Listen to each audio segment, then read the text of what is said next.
Recorded December 6th, 2023. Good afternoon, Rod. Good afternoon, Brody. Who's missing? I Who forget is her What's her name. name? I God, I don't can't think of her know. name. Yeah, Is it Angela? Uh, Angelica. No, that's somebody Andrea? else. no, that's not it. Elizabeth? I can't. Yeah, I don't know. It's probably not important. We'll figure Yeah, it it's out not. by Yeah, next we'll time, figure hopefully. it Yeah. out. How you guys doing? Actually, I'm going to start with Brody because we haven't heard high hair or anything from Brody. Where have you been? Where have I been? Yeah, I've been right here, my butt in this seat, Edward. nah, nah. Yeah. We've been conversing on the Teams channel for the show, taking care of business, doing things, getting guests. Where's Brody? Oh, Brody's jumping out of helicopters and skiing. That's what Well, he's that's doing. coming up, and the helicopter. I'm gonna miss the Christmas episode unless there's a problem, and we get back early. But I'm going on a heli snowboarding trip with the It's company I used to work for. So it's You the know, helicopter lands though, Edward. It comes in you did and it mention the holiday lands. show. Thank you for that segue. I will. Yes, you're welcome for the segue. But yes, I will be gone, Edward. Actually, I'm taking a vacation day tomorrow, so I can go to the ski hill and make sure I remember how to snowboard before that trip because there's gonna be some snow coming. Snow coming in the Uh, Rockies, you- baby. that Oh, makes me wait till he is. jealous. That makes me jealous. I was what? cheated. From what? Snowing or your Olympic Yeah, gold medal? What? for snowing. No, I don't want to be thrown out of a helicopter. It's the snow piece. It was supposed to snow here last night and it didn't. I always get giddy because I'm like a little kid when it snows. It I, just I makes everything magical. It just I does. have a ritual I've been doing for the last 15 years. On the first day I see a flake of snow in here, I drink a shot of moonshine. I, just, I just been doing that since I got out the Navy years ago. One shot of moonshine, and obviously living in Moonshine. Georgia, the moonshine is still there. I 'Cause, bet. Let's hope so. Yeah. doing that. But other than you saying that you were there, Brody, have you done anything this week? I mean, you know, Yeah, lots. Well, I have this job at Microsoft. I'm a senior cybersecurity consultant, and we Bragger. work with customers. I don't know if you do this, Edward, if you know this. We work with customers on technology. It's different than sales, hmm, where we go in and we no. implement solutions to ensure that our customers are resilient, lower their risk, and ensure that salespeople get to go home with their bonuses at the end of the year. So Well, it's great. you wouldn't be Cool. doing that unless Edward Yeah, was yeah. really How, good how about did it. how No, did we you how would. did you We how did you would. get this how did you get this customer? We internally did our own Yeah, because we were yeah. so awesome. We were so awesome. They wanted us back for Uh, more, and so we just basically brought in the salespeople to sign the paperwork and mhm. do all the salespeople things, and then we're still there. So really, we're just a cyclical kick-ass engine of security over here in the security service line. It figures that one of us has figured this out. Some of us is so busy they can't get a haircut, and some of us are just walk in, sign the paper, get paid. Get the work, engineer, architect, consultant. We'll get that done. Don't mess up my account, my customer. I have a boat to buy next year. Ooh, that's a good investment. No, I never buying a boat is right in line with a free pet and a pool. You know, you might was put the cat in the car and drive it into the pool. But you try to waste money, right? And do that. But anyway, yeah, you haven't been around. Generally you chime in on when we're talking about stuff on the show. What about you, Roderick? Um. Oh. So I just to kind of mention, Edward and I will actually be back as we were at Ignite a few weeks back. Edward and I will be in person together again next week in Houston on Wednesday at a user group called Hasmug, but we'll be at the Microsoft offices downtown Houston, or it's not really downtown, but Houston. I'll be there talking about Shadow AI, of course, all the security AI stuff. But that's pretty awesome. So we have that going on. But I was really, really, really looking forward to next week being my last trip of the year, which it is, and then just kind of coasting for a little while. But then this week, things blew up. A lot of things have been put on my schedule for the first of the calendar year. Yeah, I thought, I'm just going to coast into 2024, but no. A lot of cool things. Some things I can't talk about yet. A couple things I can. One of those, there was this Build AI tour that happened in October, began in October in London. It's been rebranded like Microsoft loves to do. We rebranded it to Microsoft AI Tour. And so There's that word again. yeah, I've joined the tour. I'm on tour starting second week in January, San Francisco, then New York, then a bunch of other international places. And I'll end up at the end of March at Experts Live with our good buddy Morton in the Netherlands. So Whoa, friend of the show. And I'll be there too. you will. And Edward Really? will also be potentially with me at MMS at the Mall of America is that April or May? I forget. It's beginning of April, beginning of May. I don't know. I got to submit the paper for call for papers, but I got approved to go do it. My It is manager- May, the first week of May. He was like, "Yes, go do it." So I'll be presenting. On that note, Yeah. I can see Rod again down in Houston. I'll be casing the room selling stuff. As you do, and then as you said, in Miami for that conference seminar session, I'll be presenting on Defender Experts. I'll submit I'll finish getting registered today. I got approval, and I'll submit my my abstract. Is that what they call it? Submit your abstract. Title and abstract, and there will be like you need 3 to 5 bullet points of what they can expect from that session. Yeah, I got it written. I just before I hit enter, I want to make sure. Make it technical. If you need help with that, let me know. Everybody got jokes. Everybody has. He's got jokes there. GPT-4. He'll be fine. He can get those 5 bullet points. No. Do you see that? 100% natural intelligence, not artificial intelligence. Right. So there you go. Talking about Defender Experts, by the way. Well, that's actually our topic for the night. I wanted to kind of mention really quickly because I was thinking about this earlier. We've had our audience really grow since March of this year when we had Women in Cybersecurity Month. Blown up. But even so, our most frequented, our most watched episode this year was with Steve Lee from Defender for Experts. Woo-hoo. So we're actually revisiting that tonight. So I'm super excited about that. Not ready to bring them on yet because I have a couple other things to say, but I'm really excited about tonight's episode.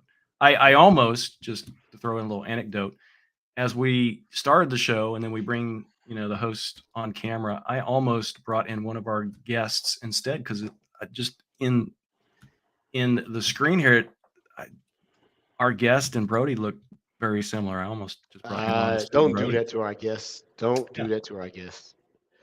Yeah, eh? You bet he doesn't sound like me, eh?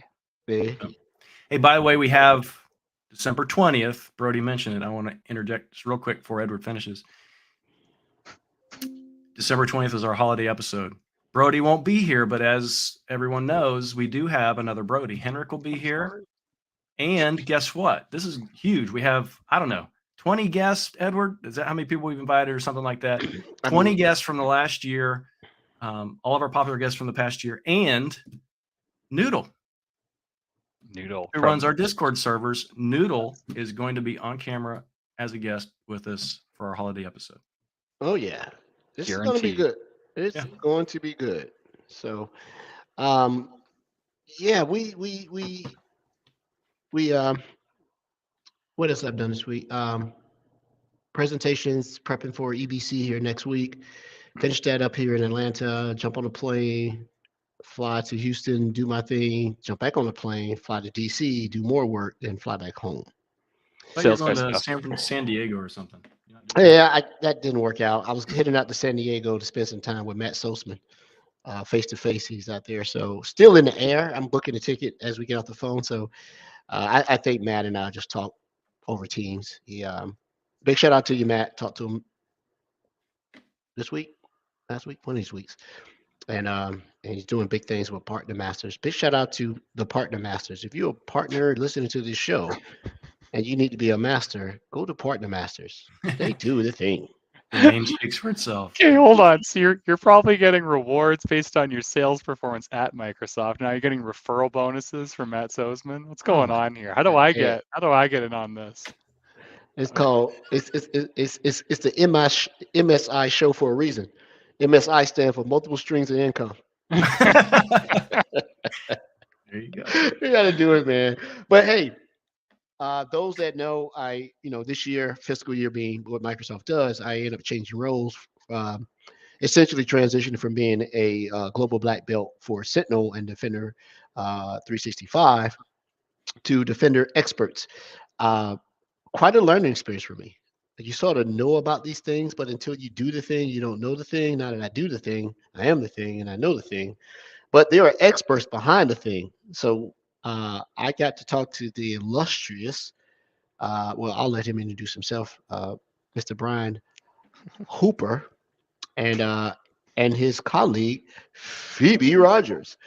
And so they are on the show to talk about all things incident response, security research, and defender experts. But I can't do justice to their introduction. So the man, the myth, the woman, the myth, the legends, you guys can introduce yourself. Phoebe, please introduce yourself.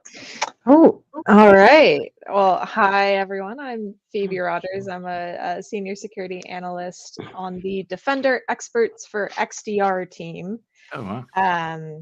based in Redmond, but joining today from my living room in Seattle. Woo. Nice. Welcome. Thank you. And Mr. Hooper. Yes, sir. I don't know if I've ever been called illustrious, but I love it, Edward. Thank you so much. Yeah. I'm super happy to be here. My name's Brian Hooper. I'm a principal research manager with the Microsoft Defender Experts team. I am joining from the cloudy and rainy Redmond, Washington area, so you can kind of see some of the Microsoft corporate buildings in the background. Very cool. So we Welcome. got the introduction and we got the titles. So I'll go back to Phoebe and you said incident responder, investigator, and incident responder.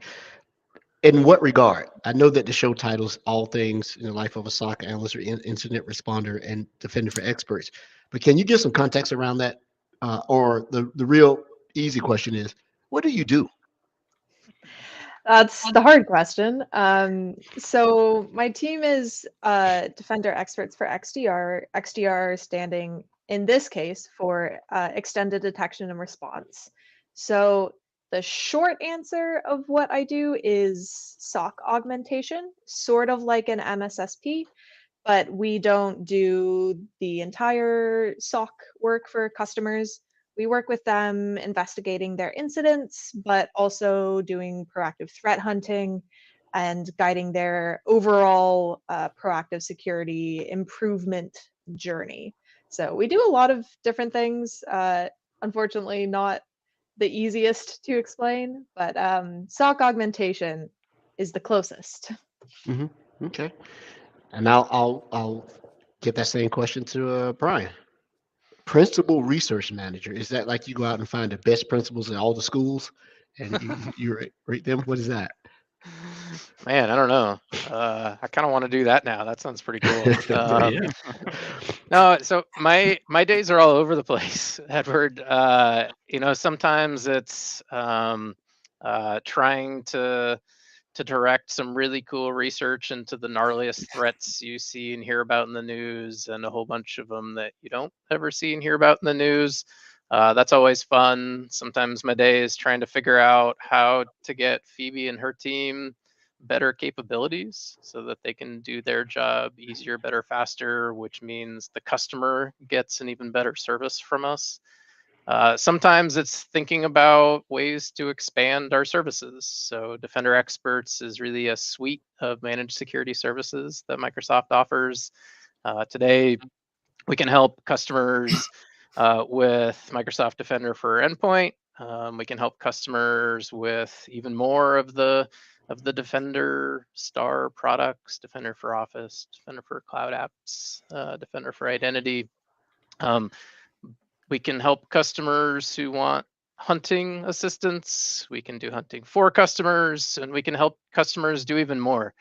Phoebe talked about what our XDR analysts do, and that is really the highest end of services we offer for customers, where they don't just want our help hunting, but they also want our help doing and responding.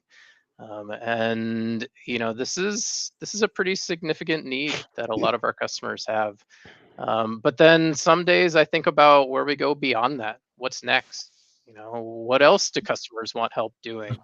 And not committing to anything, but we hear customers who want help with even more cloud workloads with Defender for Cloud. They want help with network signals. They want help with IoT. They want help with I don't know, shoot. They want help with posture management. They want help with configuration. They want help with Intune. There's no shortage of things customers want and need help with. And some days I get to kind of think a little bit bigger and say, well, does it make sense? Do we want to expand in those areas? So I don't know. Love that, That's- Brian. Love that. When That's a good answer. customers come up and talk to you, I mean, if they go, I don't know, where do we start? We have a security operations program department. We want to modernize.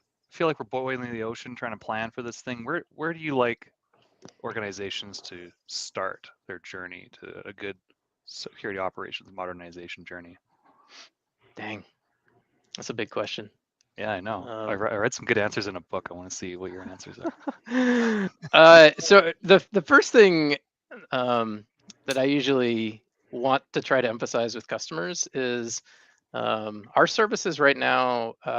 We get to sit on the shoulders of giants. We get propped up by the tremendous Microsoft security products that we have. So all the defenders, and then how they come together in the new Microsoft. I still say Microsoft 365 Defender, but it is now Microsoft Defender for XDR. Everything coming together there into this kind of suite of products where the whole is better than the sum of the parts. That's the start of the conversation. The start of the conversation with a customer going through really their security monitoring journey. It starts there, and then you end up talking with the customer about, okay, well, what are you doing in these different domains? So maybe the customer has some of our products, maybe they don't, maybe they've heard about some of them, maybe they don't. I for one, love to talk with customers about where they're at right now. Like, what are they doing for endpoint monitoring and endpoint management?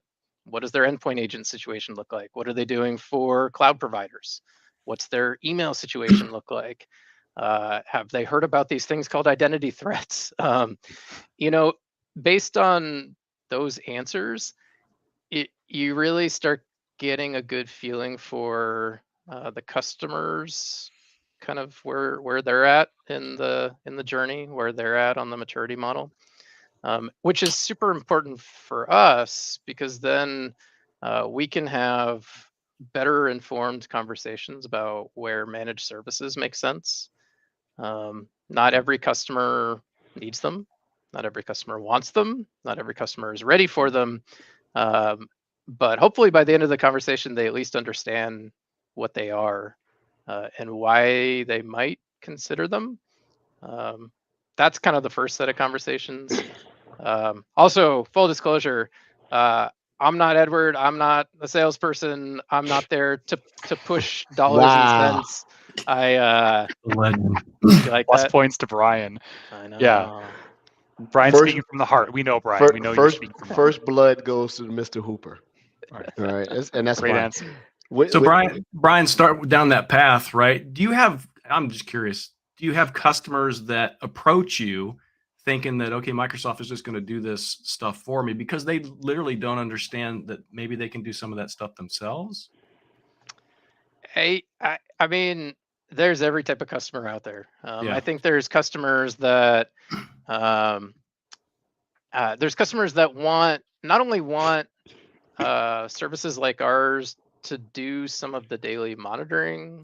They also want services like ours to start taking some actions. And then you find out it's like, oh, actually, no, you wanted someone to also help you deploy the product, to help you configure the product, to help you manage the product as new features are rolled out, so then it's like, well, hey, wait a minute, I've got you as a service provider. I just assumed you would start turning on all the things when they're released, right? Like you're going to know my environment, you're going to know what I need. And it's like, well, now you start to get into this interesting mode of, did the customer get a managed service for some part of their security operations portfolio? Or is the customer in some mindset that they've basically outsourced all SecOps to Microsoft? Yeah. That's a tricky situation, because that's not a service that Well, we that's provide. almost just throwing up your hands and say, I don't want to have to worry about security, but every customer, they have to worry about security because it's their stuff. Yeah, No matter who they outsource whatever that thing is to, Yep. right? because security is not the issue. Yeah. It's line of business and day-to-day operations. Yeah. Mhm. You put a security tool in, it's never hacked itself. It's never exposed itself. It's when you have to look at the overlay on, don't disrupt payday, don't don't do this, don't mess up our go-to-market production schedule.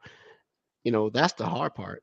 So let's assume that I didn't oversell, so Brian doesn't have to take care of everything, right? Or Brody. I- Brody's the one that does the install. So yeah, well, that's why I keep selling. I take Brody out, and then I can get some real. Anyway,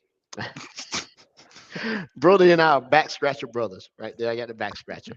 So Brian has done all his stuff. The salespeople have done their thing, and they say, yeah, and they get on board it. And now the hard job comes. Phoebe, what is a day like for you? You can choose today, Monday, Tuesday, Sunday.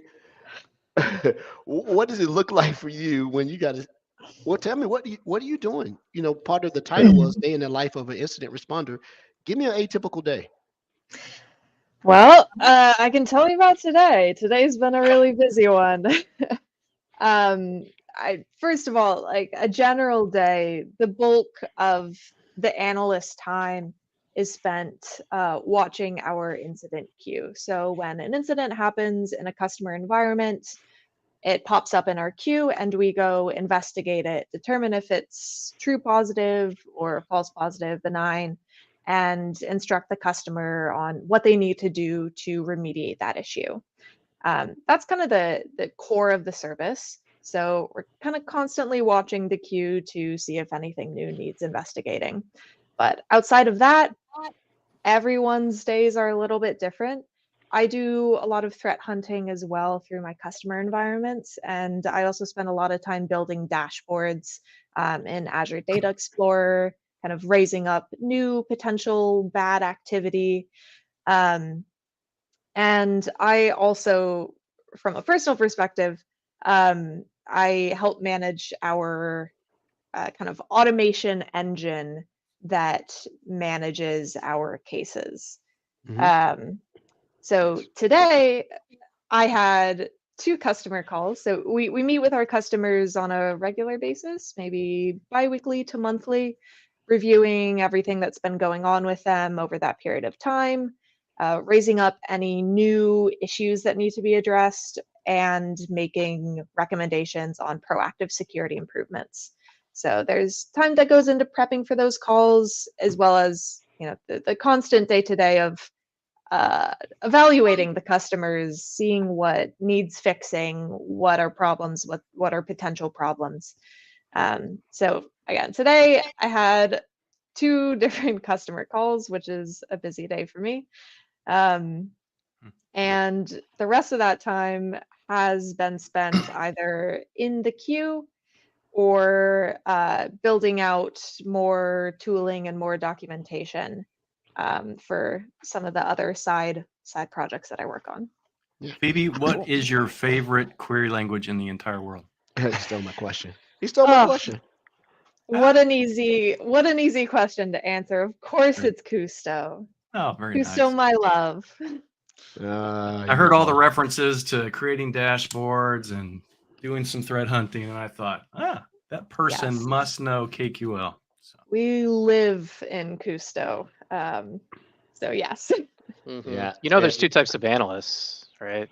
Analysts who use Kusto and love it and move on, and then everyone else. There you go. Hey, yeah. And I that got really, I think, relates to Microsoft versus our competitors. Except for QRadar. QRadar now supports KQL, by the way. Oh, Oh, really? and they Oh, say they can run it on premise, wow. so they can run the engine on premise. Uh, true fact. I got my very first exposure to Custo when I had no idea what it was, like how to spell it, from a gentleman named Mike Casas. not surprised. And yeah, whatever. And and I was an MCAS lead, and he was a program manager. He said, "Hey, I'm going to go do these things." He was showing me this Custo stuff, and he told me this 4 years ago. This is the future. You got to learn this. Like, man, I don't learn scripting and query languages. No, enough of that. Cribble uses KQL as well. Of course they do. Oh. There we go. Except for they replace the K with a C, called a quibble. So Phoebe, is it true that before you become an incident investigator responder, they send you through this emotional deprivation boot camp, so you just have no emotion when you work? Because I know customers like, you got to help me and don't leave me. You know, how did they just pull the humanity out of you so you can do your job? Because otherwise, they'll keep you there. Wow. A customer will keep you there, like, like, Mr. Customer, I can't help it. Well, we're acting, we don't know what to do. So how do you overcome the natural inclination to help? Because sometimes it's like, hey, I can't stay sticky to you. And I came from, before Brody McLean, I became a salesperson. I came from that Sentinel world and that Defender world, and you wanted to help the customer. Brody knows, he's a consultant. You want to do the best. You want to be part of the team. So how do you turn your emotions off to get the job done? Well, first, let me say, thank God for my temperament. I don't work in incident response. If we get to the scale of a real incident, we kick our customers over to Microsoft Incident Response. So luckily, if anything gets too nasty, if there's something that really needs that sort of IR, I don't have to do that. I They're know crazy. that's I've yeah, met them that's and drank with that's them. They're crazy people. Yeah. a lot of people on my team now actually were originally and Microsoft Incident Response. So they've come to the slightly more chill area, They Well, which don't is some want to live great. on airplanes. Got it. Yeah. and so for our listeners who don't recognize that Microsoft Incident Response, it used to be called DART. Mhm. So shout out Yeah. to Drew Nichols, who still hasn't changed. They've ruined him forever. He's an ex-DART person, been on the show. Um, so you're not incident response. You go through, you manage the queue, you have the customer calls, you look at these things. But what is you know, how do you gauge the customer? Let me put it this way: the alerts that are coming in are, into the Defender portal for all our listeners that see it. You see informational low, medium, high. I don't think there's one above that. Where do we play as a Defender expert? Do we handle the everything from informational up? Do we handle medium, high? Do we handle whatever, or is it whatever the customer says? I need help with this. Where do we assert ourselves?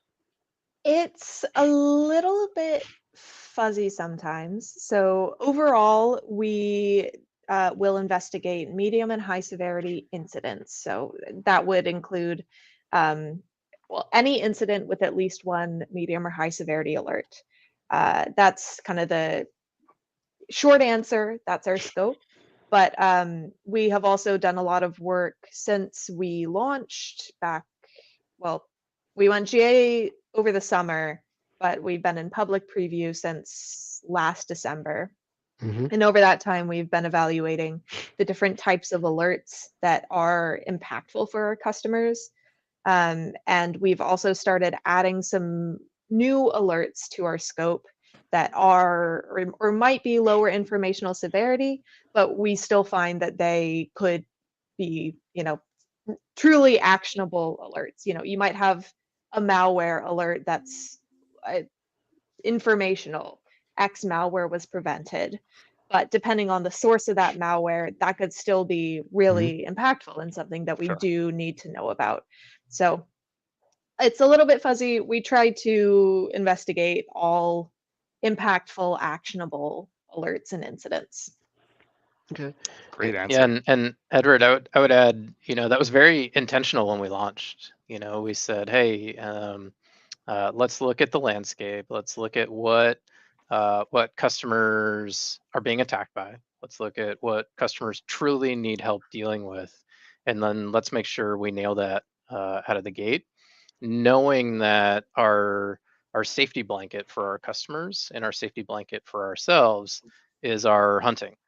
So our XDR service, that is that highest end service Phoebe was describing, it includes our proactive threat hunting.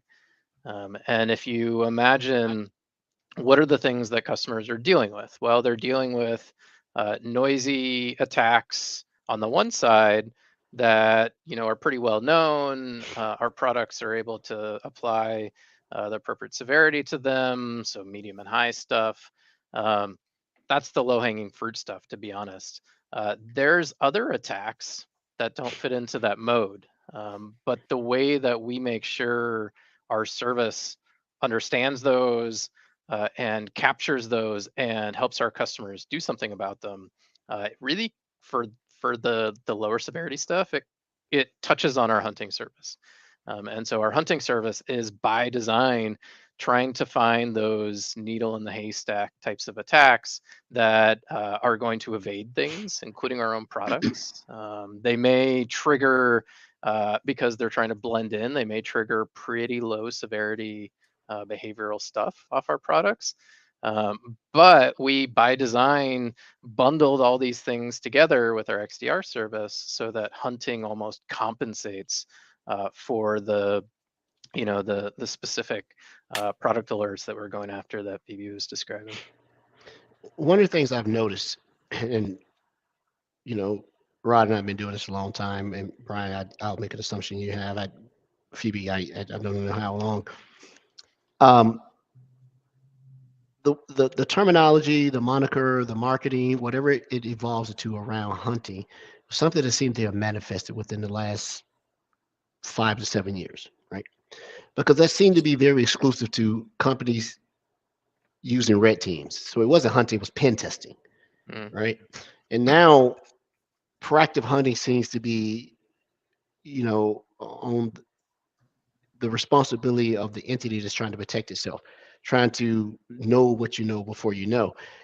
And why the intentions were good, once again, marketing and salespeople got a hold of it. And proactive hunting. Everybody says we hunt, we hunt, we hunt. Phoebe, this question is directed to you. Define hunting. You live in KQL. Obviously, you're writing queries, you're saving the queries, you're modifying the queries. But where's the creativity in that creation of the query that says, I'm going to try something? Do you get that creative juices flowing by trying to evade yourself? Do you have an evil twin in the mirror and you're trying to evade you when you do it? A little bit. A bit on my background. I actually, not my previous role, but the one before that, I was a pen tester. So I do have some of the offensive experience as well. So that helps lend a bit of color to the experience of threat hunting. But there are a few different ways to go about it. Yeah, the kind of most basic way that people tend to threat hunt, which people also would argue maybe isn't threat hunting, is essentially looking for indicators, using intelligence and scouring their environment. Again, some people might argue that's not threat hunting. Um, After that, a couple different ways you can go about it are one, looking for known malicious activity patterns. So, like I said, I used to do pen testing, and one of the first things I would do when I got on a domain device is see who's part of the domain admins group. You know, net group domain admins. So looking for executions of that command, that's something that you could do. You know that that's likely to be occurring in a recon or um, in a malicious context. There might be some legitimate activity there, but you can then filter that out. And then some of the most interesting hunting is anomaly driven. So you could be looking at a regular sort of event, a network connection, let's say, um, but you're just looking for the rare events, the types of events that don't necessarily fit in. So doing also long tail analysis, you could call it. So looking at all of these network connection events, maybe you're seeing which are the rare ports, which are the ports that devices are connecting to least frequently, which executables or initiating processes are the most rare for outbound network connections. Things like that can raise up malicious activity or just suspicious activity or misconfigurations often in an environment. But all of that can be really interesting. So Yeah, anomalies are a fun thing to look at. I think we talked about this on the show 2.5 years ago. It seems like it's been that long. When solar winds was the thing, Mhm. remember that? And I got called in to a customer to say, hey, you need to look at this because we don't know what we're seeing. And I by with no means were in your role, Phoebe, or yours, Brian, but it was a customer. I knew Sentinel and knew Splunk and all that, and they were seeing this stuff. So I thought I was going to see that. They said MCAS is picking up something, and we have no idea what it is. And sure enough, later on, I can't say the customer's name, they were pinged by it, right? And I go, bingo, that's what that was, right? Going through that. So sometimes it's luck, right? Mhm. Not it's luck, right? I have no idea what I'm seeing. And when luck is involved, the first thing that I do is go find somebody else and see if they're lucky. Do you understand what I'm seeing? Like, yeah, that's something right there. We can take a look at this. So Phoebe and Brian, are you guys on the same team? Right. We're in the same org, Yep. but not the same direct team. Same direct team. All right. And Brian, researching. Mhm. How do you how do you choose what to research? Do you wait for something to once again the question to Phoebe spark your creative juices to go, let me run down the road on this and take a look at this, right? Or is it mostly reactive to see something out there and do investigation?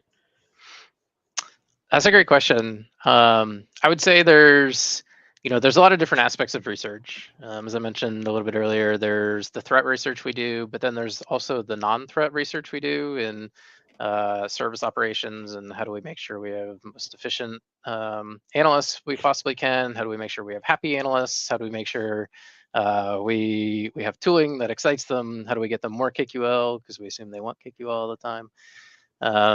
There's research into expansion. I mentioned that as well. I think for this topic, it probably touches a little bit more on our threat research. How do we choose what threats to go after, to poke at? And where my team sits a lot is in signal generation. So if you think about an attack, could be a SolarWinds attack, could be a different attack. Um, our our analysts can't do anything with those attacks if they don't have the signal. And the signal could be the raw data. The signal could be the snippet of a behavior. So Phoebe mentioned being able to do a hunt on top of a new process creation, reaching out to maybe an external website or an external non-standard port. Like that could be your hunt. I'm going to go after that and see what my environment looks like for that. Well, if you don't have the signal, that stitches together process creation with network data and a destination port, like maybe you have the first two, but you don't have a destination port, our downstream analysts are stuck. They can't do that hunt. How do you enable that? You have to go back and make sure the signal supports the types of hunts you want to go do to make sure the Mm-hmm. signal supports the type of analysis you want to go do. Then expand upon that and say, well, um, that's to support a hunt where I don't know what I'm going to go find.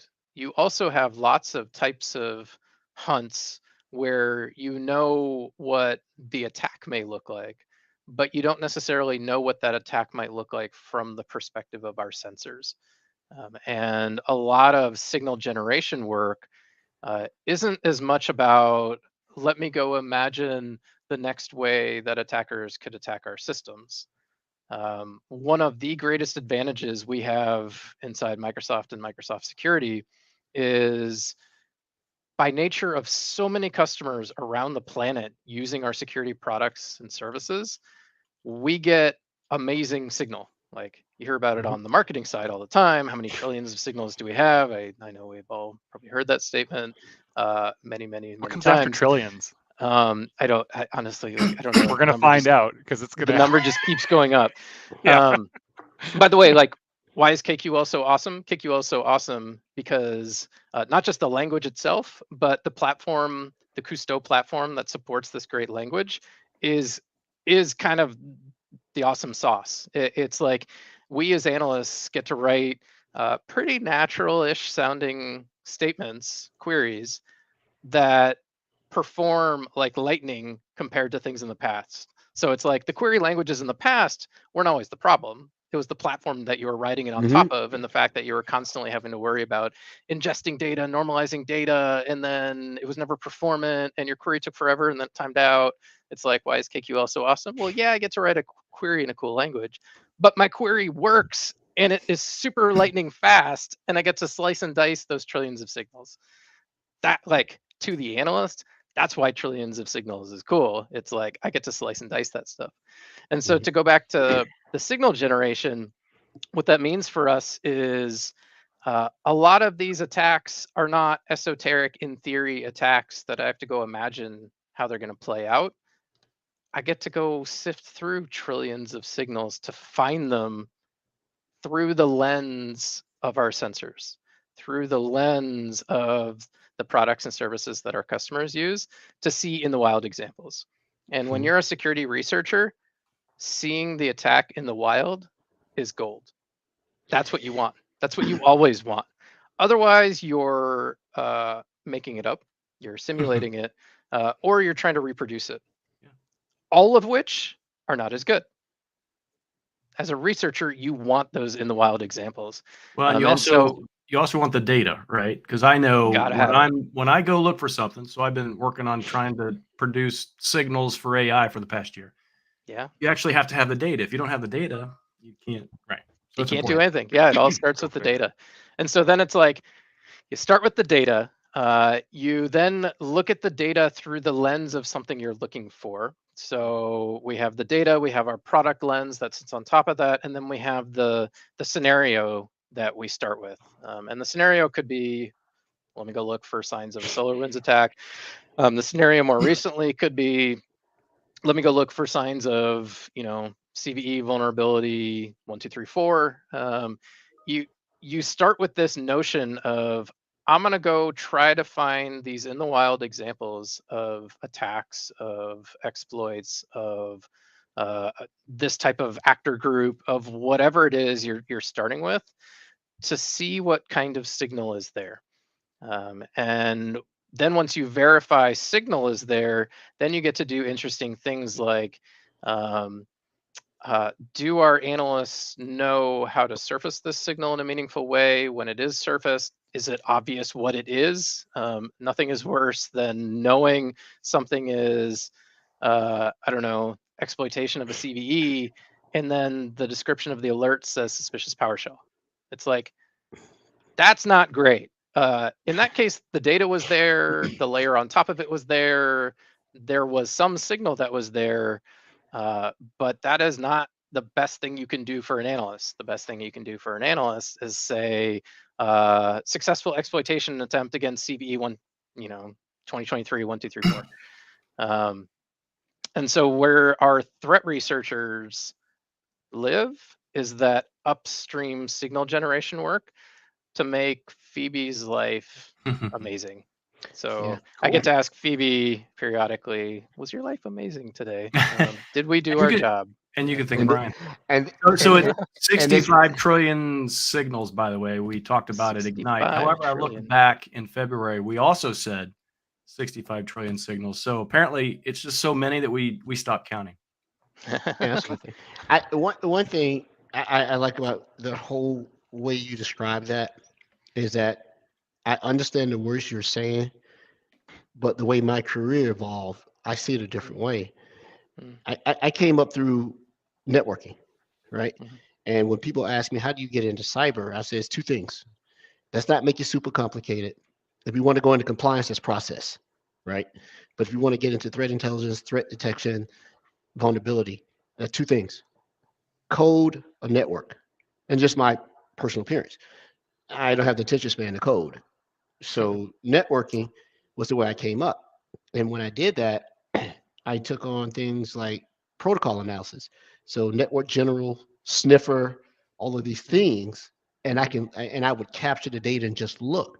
And then when I started getting into firewalls, started looking at Raptors, I started doing, I'll date myself, checkpoint on Nokia boxes.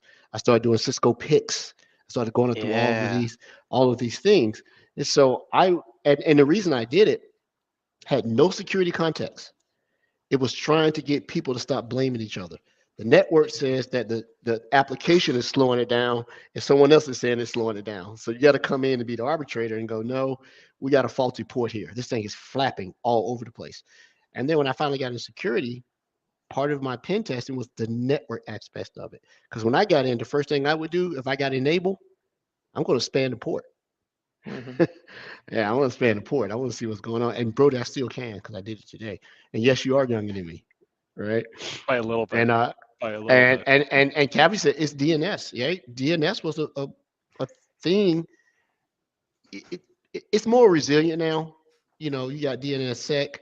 You got these folks that'll filter your DNS, open DNS, cloud, everything else. But you know, right now, why attack the base protocols? I'm just going to attack the access. These poorly written applications, identities are not secure, and all these other things, because you can't break a firewall. You can go buy a firewall at Best Buy, Costco, CDW, hours. A firewall is a firewall.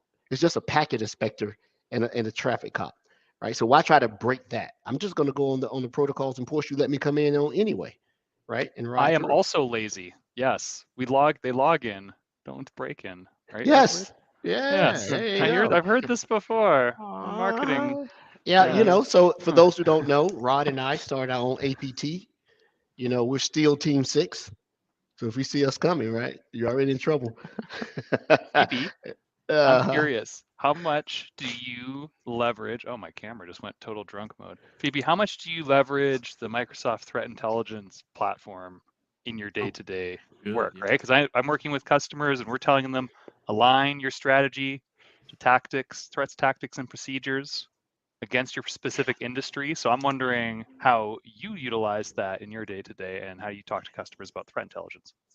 Yeah, I love, first of all, I love all of the threat intel that I get working at Microsoft. That was like one of the most amazing things that I was so excited about when I joined. But obviously, we have lots of kind of internal proprietary threat intel and various sources for that, which we definitely do use on the back end for our investigations and for hunting as well. But having customer facing threat intel that is really rich is another really fantastic um, use case. So Microsoft Defender Threat Intelligence, MDTI, used to be Risk IQ, but Mm-hmm. Yeah. um, that platform I love using so much. I'm a big evangelist for it.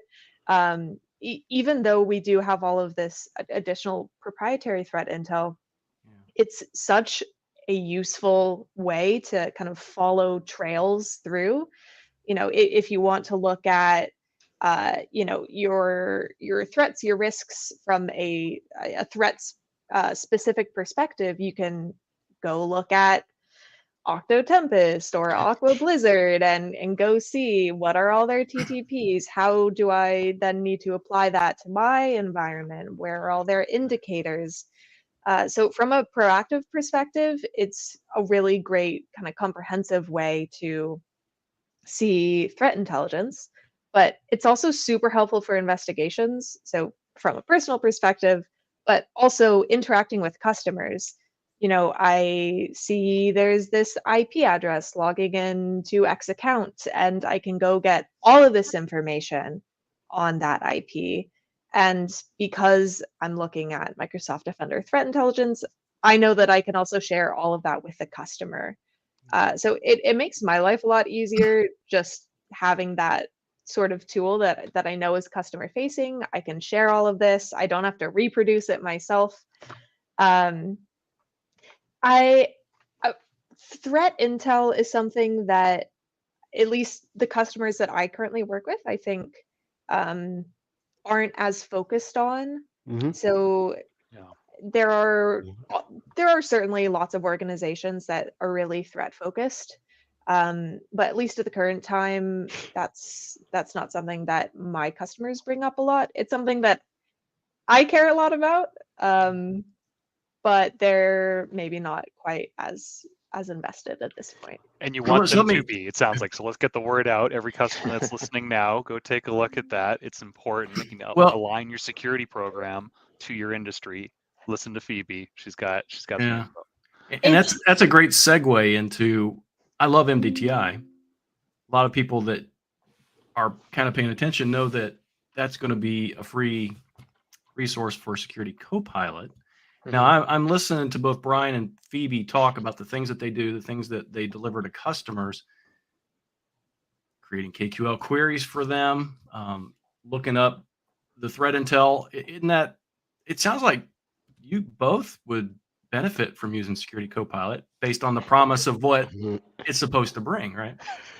I hate to See, throw in the dirty I, AI I, word, but I understand. Let me comment on it because all right.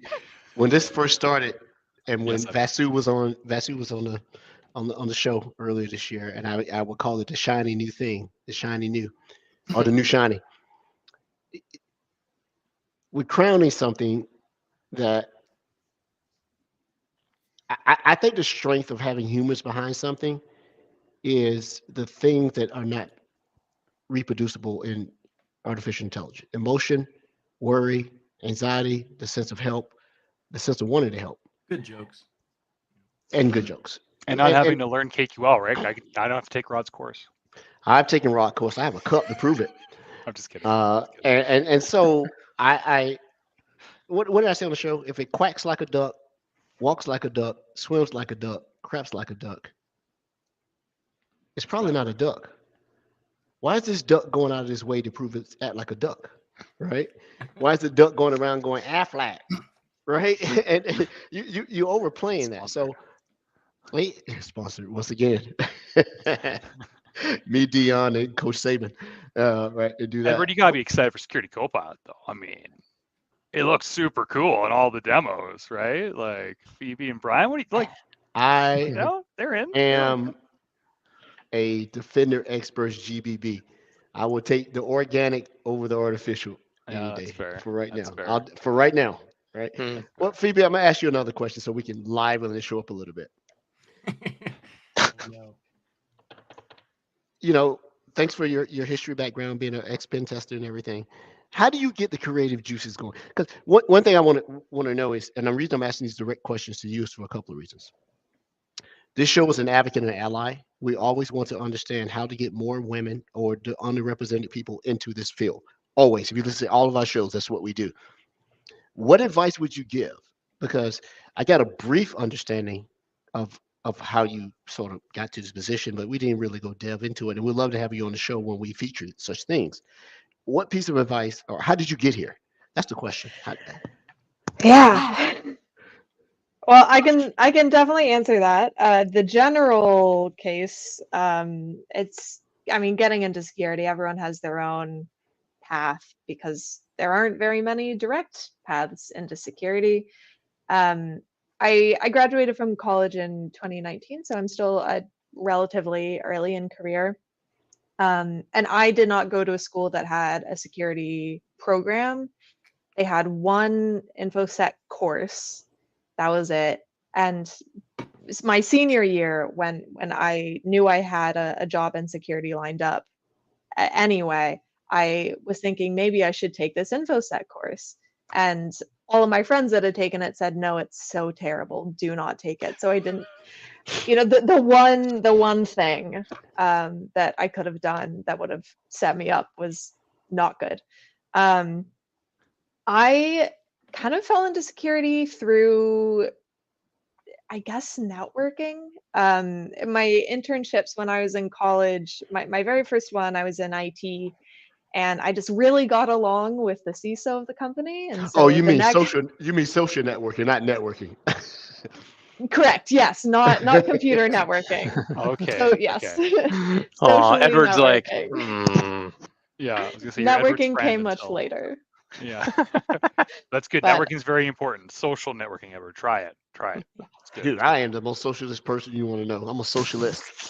Just move to Canada. Is that a thing? Yeah, come to Canada. Eh? Keep But going, Phoebe. Keep going. well, so I just really got along with the CISO, and so the next summer I came back and I did an internship in the security organization. Nice. And then as I was a senior, kind of getting ready to leave college, what was I going to do? I was lucky enough to get connected with a program at what was my first employer. The name is a little bit weird. The overall company is Aon, which is a multinational insurance corporation Hmm? and professional servant or a brokerage, insurance brokerage and professional services firm. Yeah. They acquired a company that acquired a company, and they all still use their names. So you could also say Strauss Friedberg or Gotham Digital Science. But they had a rotational program for new grads through all of their different security consulting practices. And it was open to people that there were people that had studied various security practices in college. Like there were a lot of digital forensics folks, but there were a lot of other people like me that had not studied security at all. And the purpose of the program was to really get you trained up and get you ready to be a fully fledged analyst or consultant or what have you. And that program was so invaluable. I got so much incredible training. They also had, certs that were a part of the program, and then you got kind of launched into being a full-time consultant, which is the point at which I became a pen tester. But I think I really do credit that program with solidifying my position in security. I think without it, I mean, I would never have gotten that sort of broad experience, and I may not have really ended up finding a place that I wanted to stick. So I really support that program, certainly. I don't know if Microsoft has something like it, but it They, should. they have various It's amazing. programs. I participated in, the veterans into cyber, and so me being ex-Navy, I thought it was important. We would. I like to go ahead and commit you to something, Phoebe, and put you out there in front of our hundreds of thousands of listeners right now. We would love to have you back March when we celebrate women in cyber, because the story on how, they may not be able to follow the exact path. The path changes as you walk down it, but I think the strength is to turn around and create a new path for someone to follow you, right? And we love to have you on in March, to talk about that, because a lot of people still struggle, both those who are in mainstream and those who are trying to get on the fringe. How do I get started, right? And that's the thing. I know that the show was, and we're at time. I know that the show was titled, Life in the Day of Incident Responder, Investigator, Digital Research Scientist, and everything. And the overlay was the Defender Experts. What I wanted to, convey to our listeners is that this is what you get with Defender Experts for hunting, Defender Experts for XDR. This is the background foundational of the front end service that you see. Think about all the horsepower behind the service, right? It's the things you don't see, that you don't know that you're paying for, that is making you more resilient against this. Having worked at partners, having helping partners build their MSSP practices, I understand it. Brody knows, Rod knows, myself, Brody, we know the continues, we know the blue voyants, we know the open systems, will continue, whatever they may be, and what they have to do. So I think the prevailing trend is there will be no deprecation of sort of partners that provide MSSP services, but you're seeing people trying to gravitate toward first party providers because they want to be closest to the people that own the juice, right? That doesn't make the other things insignificant or deprecate them. It's augmentative. That's all it is, right? Because time is the thing, right? And if SIM is not the answer, SIM is a tool. Because when you're looking at SIM, you're looking at stuff that's already happened. It is not a incident response. It is an incident detection mechanism that you use to validate some of the things, right? And so I wanted my listeners to understand Defender for Experts is that thing that gives you a little bit closer to figuring out how it happened. What's the crime show? First 48 hours. After 48 hours, the trail goes cold, right? And you want to get it close as you can. So great show. I finally got to meet Brian. I've heard about him for forever, never met the guy. I heard he was deadly serious, but he was joking with me up in Redmond. So I said, same guy? He's pretty cool. He had Oh a joke. man, someone said I was deadly serious, huh? Okay. I'm not rep, going to put the man. person out that said it was No. Andrea Fisher. Um, Oh, that's that name from earlier. Yeah. Oh yeah, I know Andrea's not in it. Andrea too. I'll have to give her She a told me credit to tell for you that. hello. She's traveling for work, so she's a Yeah. co-host on the show also. Uh, we'd like to thank both of you for coming on. You'll have the parting word, anything you want to say, and we also like to extend the invitation. Come host the show. We love to have our previous guests come on and host the show. We've done several times. That way we can take vacation and not have to do the show from Morocco, right? And Phoebe, I will hold you to it. Come on in March. People would love to hear your story. Yeah, Phoebe, you've been voluntold. You're showing up, so yeah. Okay. All right. If I must. That's the first thing a Happy salesperson to. do. You want to buy this, right? No, yes, you do. You do want to buy it, right? You just don't know you want to do it. Sales guy. Any parting words between Phoebe and Brian? You guys are good? We good? We good? Everybody good? Yeah, just thank you for having us on. It was great to chat with you all. I also do want to update.